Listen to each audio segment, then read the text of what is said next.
صبر کیا ہے؟ بالکل خاموشی، کوئی شکوہ نہیں۔ اللہ پر یقین کہ حالات بدل جائیں گے، نہ بھی بدلے تو پھر کیا، میرے رب کو بہتر پتا ہے۔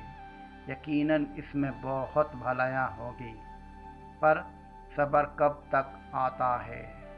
اللہ سے قربت پڑنے پر، یقین ہونے پر، جس کو یقین آ جائے اللہ پر، اس کی حکمتوں پر، اس کے فیصلوں پر، وہ کبھی نہیں ٹوٹتا، کبھی نہیں گرتا اور کبھی نہیں جھکتا۔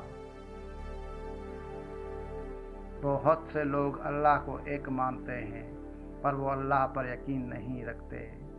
وہ اللہ کے فیصلوں کو قبول نہیں کرتے اور مایوس ہو جاتے ہیں، ٹوٹ جاتے ہیں۔ اللہ پر یقین کر کے فیصلوں کو قبول کرنا سیکھیے اور زندگی کو خوبصورت بنائیں۔